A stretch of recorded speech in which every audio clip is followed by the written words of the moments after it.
Buenas, ¿cómo estamos? Una vez más, un vídeo más. Muchas gracias por estar aquí. Hoy vamos a hablar de un concepto que es muy importante para atletas de resistencia, que es el síndrome del deficiente aeróbico. ¿Qué es realmente el síndrome del deficiente aeróbico? Bueno, comparto con vosotros pantalla para ver lo que dice Google de este concepto. Bueno, aquí lo tenemos. Básicamente es la condición típica de que se encuentra en algunos atletas, especialmente atletas de resistencia, en donde el sistema aeróbico está, bueno, pues por debajo de lo que se podría esperar en comparación con el sistema anaeróbico. Y es decir, que este desequilibrio es con frecuencia debido a un exceso en entrenamiento de alta intensidad sin suficiente entrenamiento de baja intensidad. Es decir, que básicamente es lo contrario a lo que en un atleta de resistencia buscamos con el entrenamiento. Bueno, vamos a explicar un poco más en detalle este concepto, cómo algunos atletas llegan a este estadio en donde, a pesar de ser atletas de resistencia, su componente anaeróbico está por encima del componente aeróbico y cómo podemos solucionarlo y cuál es el mejor entrenamiento para solucionar este problema, ¿no? Realmente es un problema porque sin atleta de resistencia lo que buscamos es rendimiento durante un largo periodo de tiempo, y largo periodo de tiempo incluso puede ser 30 minutos, y por supuesto ya una hora por encima de la hora en medio maratón, 2 horas y media, 3 horas, 4 horas en maratón e incluso ultras, 10 horas, 18 horas. Bueno, pues incluso en atletas de ultra se observa en algunas ocasiones un alto componente anaeróbico en comparación con el componente aeróbico. Y eso es un problema para el rendimiento en este tipo de atletas. Bueno, vamos allá. Entonces, voy a compartir con vosotros en el iPad y lo explicamos ahí. Bueno, entonces, básicamente, estamos hablando una vez más, si nos centramos en nuestra curva, bien, en donde nuestra curva con los niveles de lactato en función de la intensidad o del ritmo. Aquí, como todos sabemos, bueno, pues podemos diferenciar tres vías metabólicas, tres zonas de entrenamiento. Tendríamos una zona 1 de rodaje, una zona 2 de umbral y una zona 3 como zona de anaeróbica o VO2 más. Bien, bueno, estas son nuestras tres zonas. Esa es la típica curva que encontramos en un atleta habitualmente. Bueno, ¿qué ocurre cuando hacemos un test de umbrales en un atleta con este síndrome, ¿no? De deficiente aeróbico? Entonces, estamos hablando del síndrome, vamos a ponerlo en otro color, vamos a ponerlo en rojo, sería el síndrome el deficiente aeróbico. Entonces, en atletas que presentan este síndrome, lo que ocurre es que su curva, en lugar de ser como hemos dibujado aquí en la blanca, es más así. Es decir, la zona exponencial, el aumento en los niveles de lactato con la intensidad que ocurre de forma exponencial es mucho más brusco, con lo cual presentan básicamente una zona 2 o zona de umbral muy estrecha, en donde básicamente no son capaces de llevar un ritmo de umbral durante un tiempo prolongado. Bien, entran de forma muy brusca en el componente anaeróbico. Bien, realmente vamos a ver, esto aquí me he equivocado, esto es un componente anaeróbico, que esto sería un VO2 max. Bien, Entonces, esto realmente es un problema, ¿eh? Porque no presentan prácticamente zona 2 dentro de un modelo de tres zonas, es decir, no presentan básicamente lo que nos está diciendo es que una vez más, su mitocondria no funciona bien, ¿eh? Porque la principal función de la mitocondria es realmente tener una zona 2, ¿no? Dentro del modelo de tres zonas, una zona 2 amplia. Bien. Eh, Aquellos atletas que han trabajado mucho la zona 2 dentro del modelo de tres zonas, si lo ponemos en verde, su curva sería así. Es decir, tienen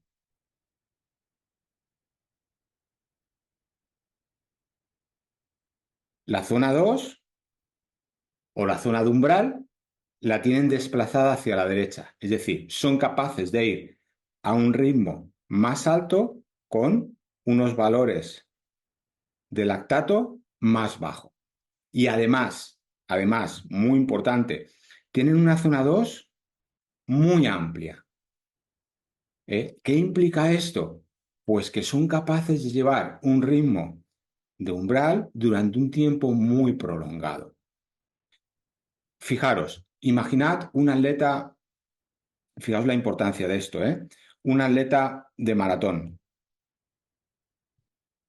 en donde tiene que llevar durante un tiempo prolongado un ritmo relativamente alto. Un tiempo prolongado pueden ser en torno a las 3 horas. Bueno, para algunos 2:50, 3 horas 15, 3 horas 10, otros 2:30, 3 horas y media, 4 horas. Bueno, vamos a poner de media 3 horas. Claro, para esta atleta es importante imaginar que esta atleta es capaz de correr a 4:15 durante 42 kilómetros. Claro, para correr a 4:15, imaginemos que esta atleta tiene un umbral entre 4 y un umbral amplio, puede ser entre 4 y 4:15, ¿eh?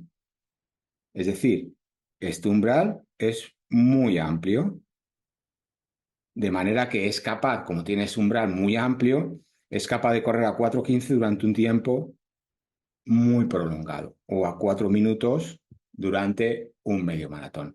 Sin embargo, un atleta que quiera correr maratón en donde su umbral es posible que sea, fijaros, muy similar a este, ¿eh? Pero imaginad que tiene un umbral en torno a, vamos a poner 4,05,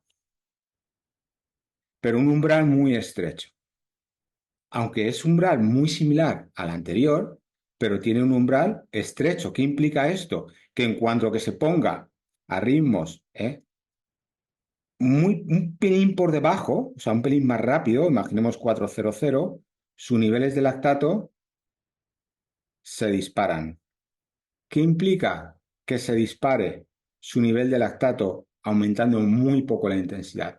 Que va a ser muy difícil que esta atleta pueda tener durante un tiempo prolongado un ritmo en zona 2. Bien. Luego, fijaros, ya no es tanto, la importancia de esto es que no es tanto cuál es mi ritmo de umbral, sino soy realmente capaz de mantener ese ritmo de umbral durante mucho tiempo. Eso es realmente lo importante. Es decir, mantener una zona 2 dentro de un modelo de tres zonas, una zona 2, como hemos visto aquí, una zona 2 amplia, porque eso es lo que me va a permitir tener un rango amplio de ritmos durante un tiempo prolongado. Y eso es lo que buscamos en el en el rendimiento del atleta de resistencia. Buscamos el atleta verde. Lo normal es el blanco. Y el rojo es el que realmente presenta lo que se denomina como síndrome deficiente aeróbico. Es decir, atletas que difícilmente pueden mantener un ritmo en zona 2 de forma sostenida. ¿Por qué? Porque entrenan mucho el componente anaeróbico, entrenan mucho lo que es ritmos a V2 max. Es decir, entrenan mucho a intensidad. Luego, mucho cuidado, ¿eh? Bueno, pues todos conocemos atletas que van siempre rápido, van rodando rápido, hacen las series muy rápido, hacen 3 días de series, 4 días de series a la semana. Bueno, están desarrollando un componente anaeróbico muy amplio, muy alto, pero si es un atleta de resistencia, lo que nos interesa es no tanto el componente anaeróbico, sino el componente aeróbico y fundamentalmente en zona 2 dentro de un modelo de 3 zonas, que tenga un rango amplio. ¿Cómo se trabaja? Bueno, pues para aquellos de vosotros que seguís mi canal, pues ya lo conocéis, ¿no? Hacer mucho hincapié en ritmos controlados. Mucho hincapié en ritmos controlados. Ritmos controlados no es hacer ritmos controlados todos los días, sino es hacer un día de ritmo controlado a la semana durante las 4 semanas del mes y durante los 12 meses del año. Es decir, estos ritmos controlados en donde se trabaja mucho el componente aeróbico, claro, no se consigue en 2 días. Necesitamos meses, incluso años. Aquellos atletas que consiguen un buen rendimiento son aquellos que son capaces de mantener una continuidad en el entrenamiento basado en ritmos controlados durante años. Aquí es donde realmente conseguimos el buen rendimiento. Y para eso, una vez más, necesitamos continuidad, darle continuidad al entrenamiento. Bien. Bueno, espero que os haya gustado. Es un concepto muy interesante y una vez más, bueno, pues pone de manifiesto la importancia que tiene el trabajar ritmos controlados, en regular mucho la intensidad. El que más intensidad no necesariamente es mejor, sino que la intensidad la ajusta y a partir de ahí trabajar nuestro metabolismo aeróbico, porque somos atletas de resistencia, no somos atletas de velocidad. Necesitamos tener una mitocondria que sea capaz de generar energía de forma aeróbica y, por lo tanto, de forma sostenible, de forma sostenida en el tiempo. Bueno, espero que os haya gustado. Una vez más, os agradecería que dierais el like y, por supuesto, que os suscribierais al canal. Es la mejor manera de agradecer todo el trabajo que hago con vosotros. Gracias y ánimo con ello.